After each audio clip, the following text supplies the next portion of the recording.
Bernard, first of all, as a lifelong Washingtonian, born and raised here, I want to thank you for bringing such a great product to our city. Second of all, give me your plans for yourself first in the new year coming. Well, first, I'd like to thank everybody from D.C. for showing support at this press conference, and I know D.C. always shows up for a big fight. I have experience 18 years ago with Roy Jones in RFK Stadium. My situation right now is basically I'm in rehab. I should be done in another 3, maybe 4 weeks on my left shoulder. I did have a slight tear in my cuff and AC fractured, not a break, thank God. I'm looking to return back in the gym, boxing gym training by January.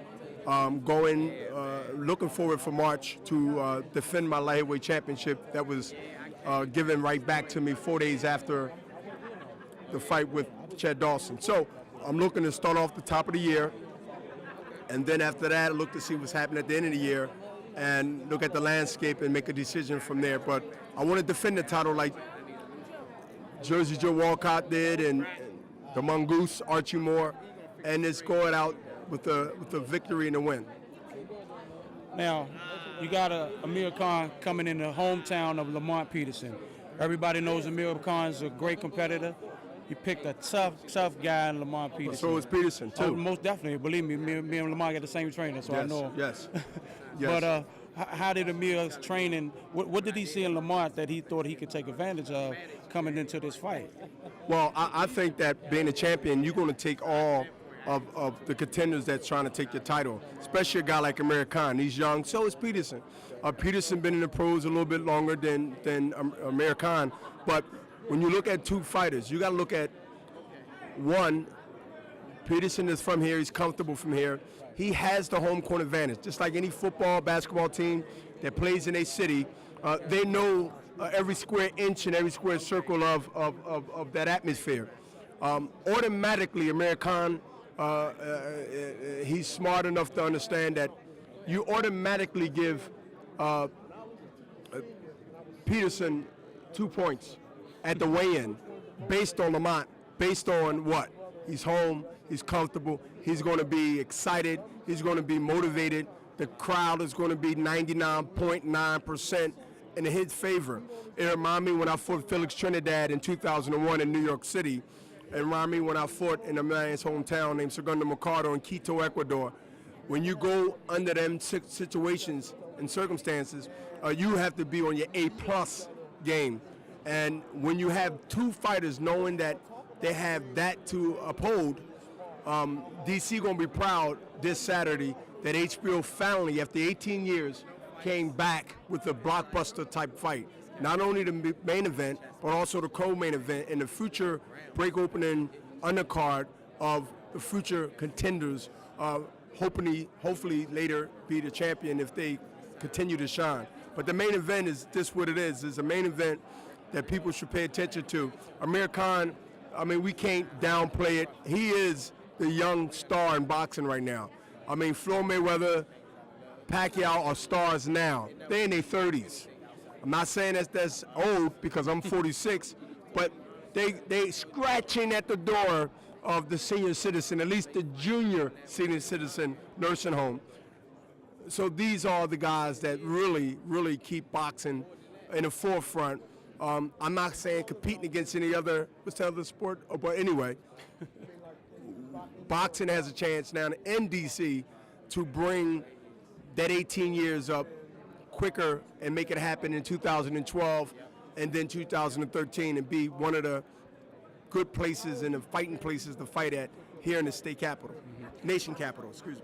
Now you talk about the undercard. I want to touch on a young guy I'm familiar with. I'm actually familiar with both of the heavyweights. I fought Timur Brigamov. I sparred countless rounds Somebody's with going Timur. to sleep in that fight. Somebody's going to see. I believe that too. Going to sleep. I sparred countless rounds with Seth Mitchell coming up, helping prepare for the fight even.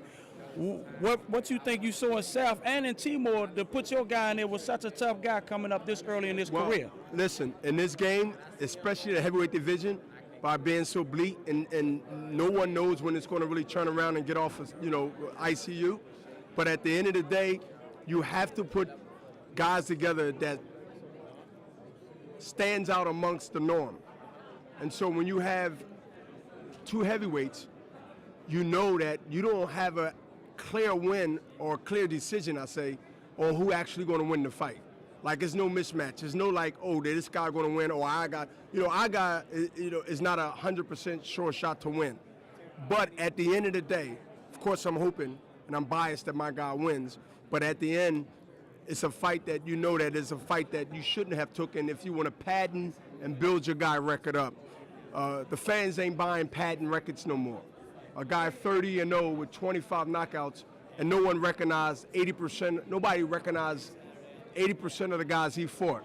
That's a problem. Those days are gone when you're asking people for their dollars and to be viewers and waste their time when they could be out Saturday night doing a lot of other things, let alone being in the house at 10:30, 11 o'clock, 12 o'clock, staying up late to watch a fight that's not compelling to staying up. So, yeah, there's some risk here. There's some risk on both sides, but with no risk, there's no victory at the end, and so you have to be in that state of mind as a promoter, and you have to be in that state of mind as a fighter. One last question, Bernard. Do we see Bernard in the rematch with Chad Dawson in 2012? Well, I don't think the fans want to see it, but if HBO wants to see it, which they're not acting like they want to see it, then you will see it. I would like to go back in there with Chad Dawson because I know that he wanted the way out by not fighting long distance with me, because that's what I do. I draw guys to sleep, and I dissect them, pick them apart as the round goes. That's always been me. I've never been a quick starter. I've never been a guy that knock you out in less than 5 rounds. That's not me. But I systematically take your mind, take your soul, and then beat you. And so when you witness that as a young fighter, what young fighter that's 28, 29 years old, where I'm old enough to be their father, if you do the math, will want to get whipped by a grandpa? So they'd rather foul me. They'd rather get disqualified. They'd rather do anything they got to do. And I'm not crying about it to be embarrassed in the long run in a 12-round fight. So if HBO wants to fight and they make a strong effort to want to fight, then you'll see us fighting in March. But I doubt it, because it didn't do well the first fight, numbers-wise. I don't think it'll do any better now, even with the controversy. Thanks a lot, Bernard. Appreciate the time, brother.